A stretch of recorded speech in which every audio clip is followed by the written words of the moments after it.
That's what it's for. It was part of a grant. We were obligated to get a connection. Somehow we got extra grant points by having a connection to Walmart right there. So if a pool bond is approved for Count Pool, that would be even more important than to have that, because we're looking at closing Sheba Street, right?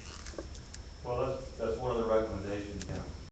But that connection would still have to be maintained. Because that grant thing hasn't expired yet, as far as I understand. Now, of course, then you got the middle school, and their sidewalks, they only have sidewalks in front on Travis. And they're the old, flagstone rock laid with, they're not ADA compliant, but they're at least a path. So, we, in our old subdivision code, we had a requirement that within 600 feet of the school, you were required to put in a sidewalk. You know, the question is, do we need to have a sidewalk on Travis Street, some distance from what may be the town pool again, and the and the middle school?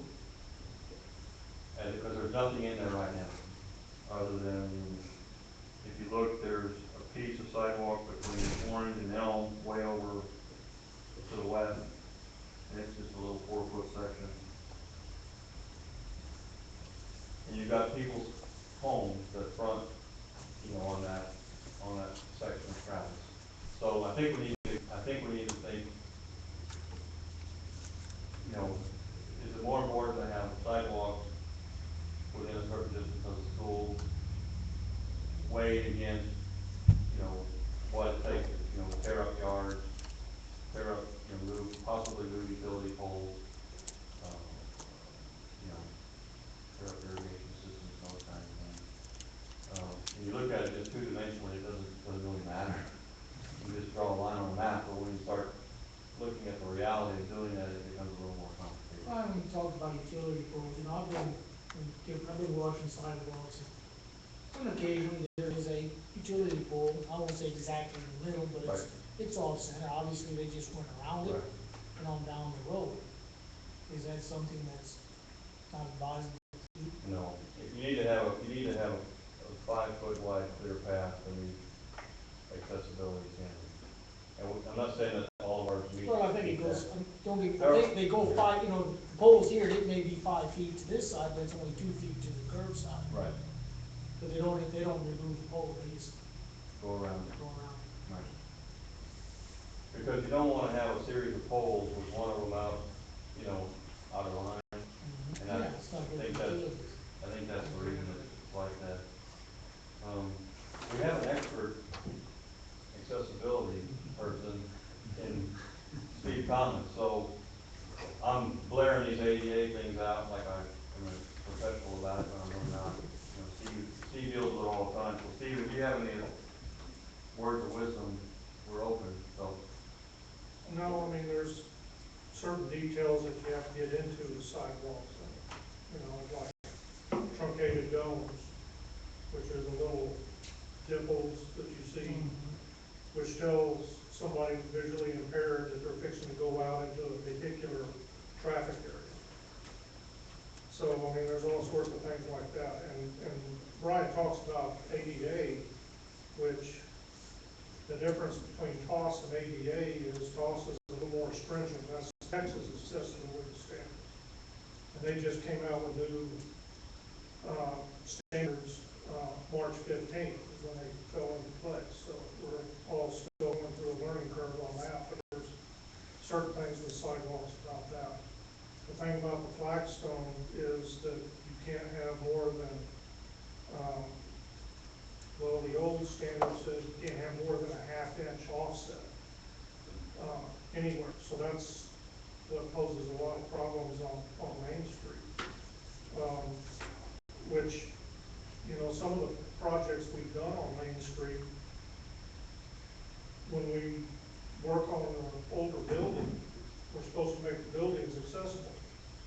But we're only required to do that from the property line on. And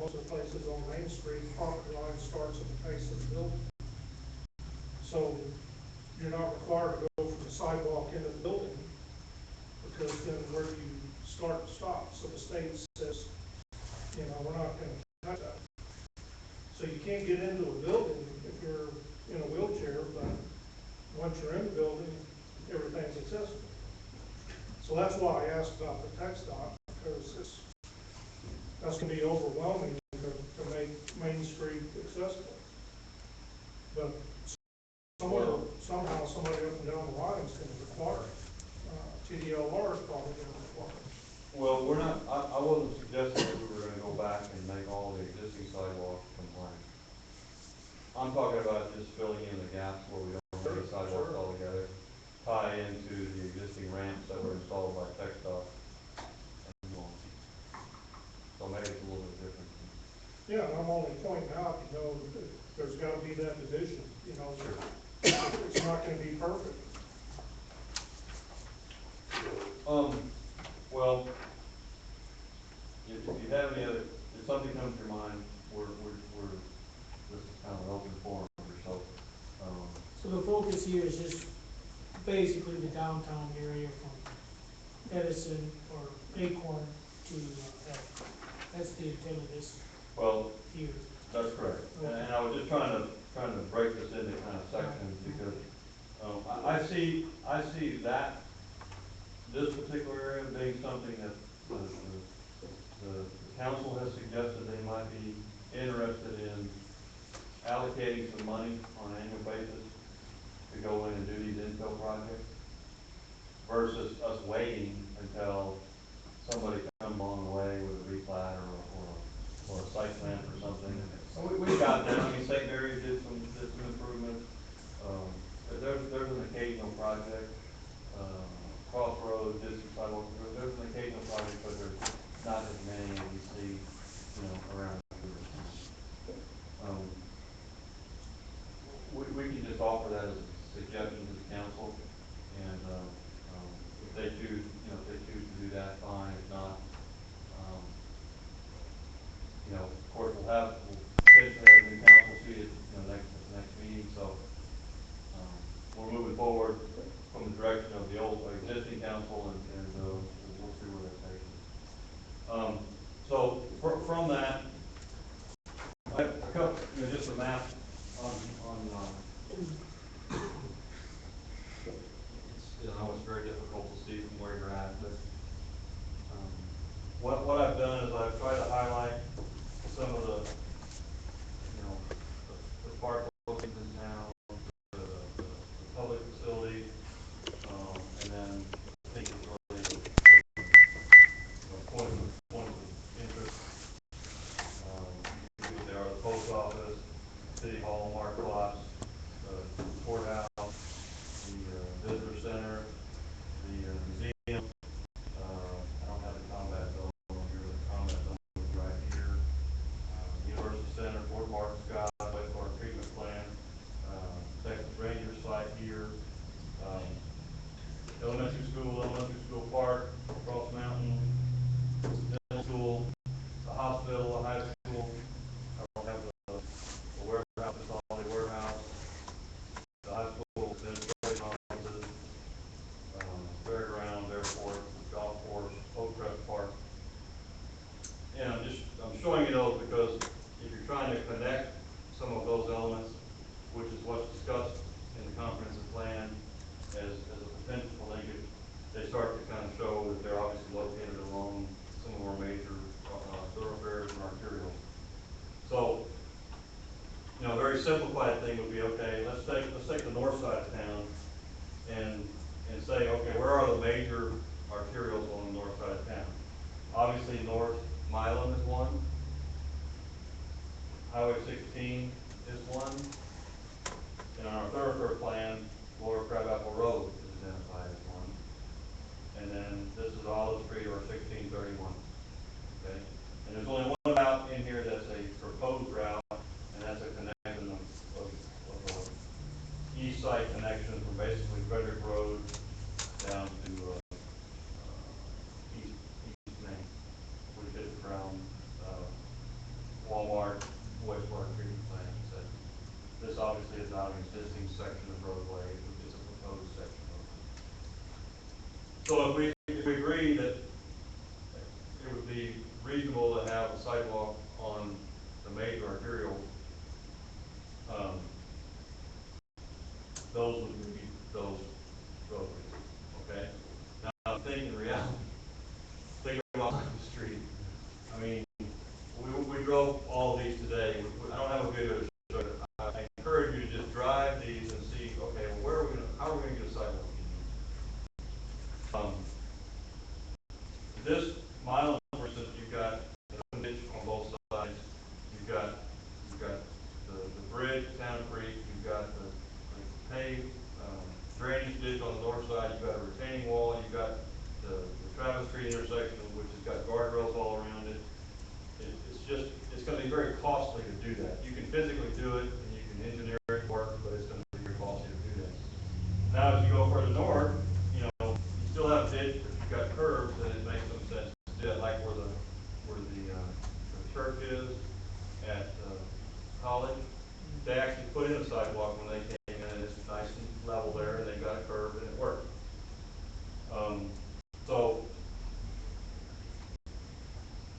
conceptually, it makes sense to have a pedestrian connection from the main part of town up to what will eventually be a park across mountain, or at least up to these neighborhoods on the north side of town. But the challenge is going to be, how do we afford that? How does somebody afford that to do? Okay. Same thing on North Atlanta. We have very few sidewalks on North Atlanta. And it doesn't really become a problem until you get to Lower Crabapple Road. Actually, it's just north of Lower Crabapple Road. It's more like Driftwood, where the Methodist Church is. Well, actually, where the mini mart is at Driftwood. They've got a guardrail that literally comes from their driveway out right along the back of the curb and goes to another driveway. So there's physically, you couldn't, without going around their building in an easement, you couldn't even build a sidewalk there. Going north of that, you've got a concrete ditch that runs the entire right of way all the way up to past the church. And so, and it has a little bit of a kind of a ledge on it that you could argue you could probably walk on, but I mean, I don't think you can get a wheelchair in it. So as we think about where it makes sense to put sidewalks, we really need to think about some of these physical elements that have to be dealt with. Lower Crabapple Road sounds like particularly with a school on it, a park. This section is really not too difficult to do. You've got a drainage culvert on this side. You've got vacant land on this side that's 2 meters up yet. You've got the school, which actually has a sidewalk in front of it. You've got some homes on the other side, on the west side. That wouldn't be too difficult to get a sidewalk there because they actually have enough right of way to do that. But when you get north of the school, it kind of becomes a little bit of a mix because you've got a lot of houses here at the front. But we're talking about in the Morning Glory Drive project that there will be sidewalks. We're talking about actually putting them on both sides. They end up only on one side, which would probably be the south side of the road. But that hasn't been determined because the costs haven't been figured out. But we expect there to be a sidewalk on Morning Glory. So if we were to tie Morning Glory over to Lower Crabapple Road and then get a section from here down to here, that would at least connect that little gap. We've also talked about extending that sidewalk eventually down Ridgewood over to Frederick and then down to 16. Now obviously this section of roadway doesn't exist. Ridgewood, just to the east of Lower Crabapple Road, there's actually some houses there. But the city has talked about eventually extending that and connecting that roadway now. It could be part of a plan, I guess is my point. It could be part of a proposal. There are some sidewalks back in those zero lot line homes back there on Cherrywood. Well, it's actually on Ridgewood. The neighborhood that's back there. There's a sidewalk that comes along. And then there's really nothing on 1631. That obviously goes out to landfill. Is there a sidewalk to North Crawford there, right before you get to the school? On North. On North Crockett, there is, no, that's Adams Street. Adams there is. That's, okay, Adams, okay. Yeah, that's, I'm glad you brought that up, because Adams Street would be a logical place to have a sidewalk, maybe that would connect the elementary school to the middle school. We looked at that today too.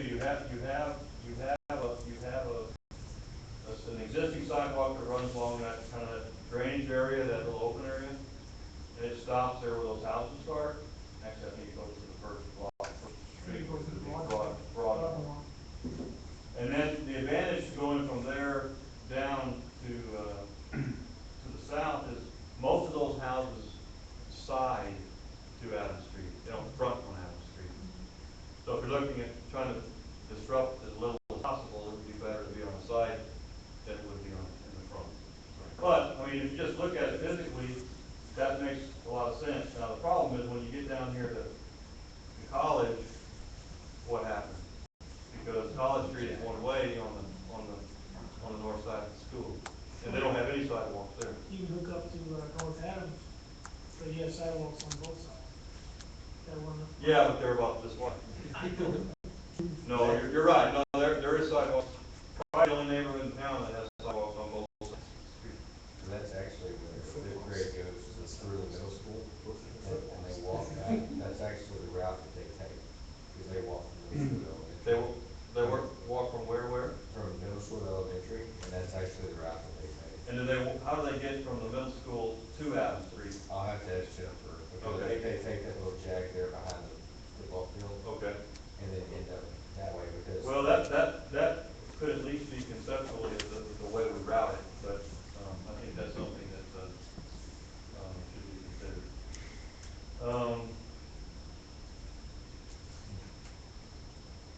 Brian, has, not to interrupt, but all of this, I keep thinking about usage, pedestrian usage. People will build, if there's a need for something, so I guess my thought process is, there's certain areas like at the Cross Mountain Park, there's nothing to draw people out there yet. That would be way down on the list. Right. The school certainly would be something where kids can walk to school, and so there's certain areas, and I think you're alluding to that, but that would be something y'all need to prioritize. Where is the highest pedestrian use for the community?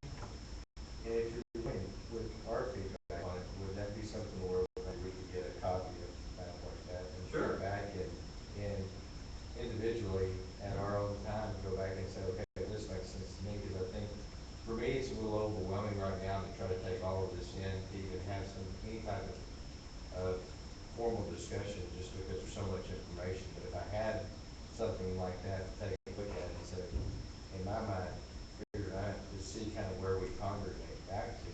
Absolutely. That's exactly what I would hope that you would do. I wasn't expecting y'all to make a recommendation tonight, or even this is very generalized. Because I like showing that much detail, because it gives. Well, this, we can produce these very easily. This actually shows the lots, the actual lot, the property lots. It shows where the historic district is, where the thoroughfares are, right of ways, and all those kind of things. So, yeah, you could take a marker and just, and go to town. So, I was hoping that tonight we would kind of start the dialogue. And when I got into this, and when I started doing that project, I knew that if there was just no way that we were going to be able to tackle this thing and do it in a really, really short period of time. My concern, and I know the council's concern, is, we have these other people lingering out there who aren't stopping doing these little development stuff. And we kind of put things in a little bit of a holding pattern, and we can't forget them either. So, well, let's just go on. Let's just kind of keep going. The south side thoroughfares.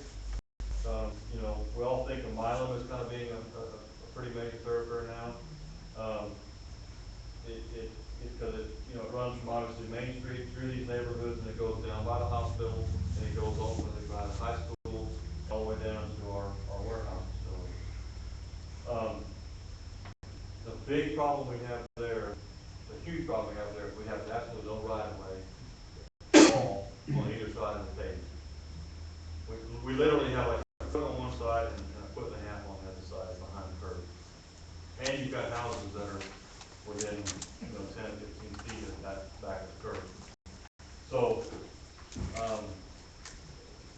the routes would be wonderful to have a sidewalk there, but physically getting it in there and paying for it is gonna be constructing that neighborhood, and how do you go about that is gonna be, very problematic. Brian, is that the only place where that occurs, where the street is used all of its right of way?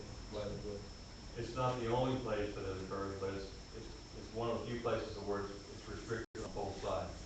Sunville Reynolds has a chain link fence on the curb, I think. Is that just a grandfathered fence, or is that one of those places? I'm just curious. I don't know, I didn't realize they had one on the back. I may be wrong. It seems like it is, but that was my. Typically, here's one of our big problems now. We have 40-foot wide, our streets are typically 40-foot wide pavement in a 50-foot wide right of way. So even in its center, we have 5 feet on either side. So if we're trying to get a 5-foot sidewalk in, you can figure it out pretty quickly that if there's anything in there, a utility pole, or a fire hydrant, or whatever, you've got to go to the neighbor, you've got to go get an easement to even get it in there, or you've got to get more right of way. Well, our driveways throw it off the Well, yeah, if you have a driveway and to make it, compliant, you can't have cross slope in your sidewalk more than 1/4 inch per foot. So you have to go around those driveway approaches to get to it. Well, that puts you on private property. So you have that issue to deal with. So when you start to unravel this thing, it gets really, really very difficult. But continuing south on Bottom, when you get to Live Oak, south of Live Oak, where you have some vacant land and some undeveloped land, it turns to commercial there. It makes some sense that we actually have a sidewalk from Dr. Schmidt and Lindsay's office, south all the way down to Windcrest. There's a sidewalk on the west side. And then there's some, Charlie's got some property on the other side that's for sale that's gonna develop eventually, and that'll be a nice strip to do there. Then you get to Windcrest, there's a sidewalk on Windcrest side of the hospital. There's no sidewalk a mile between Windcrest and 16th.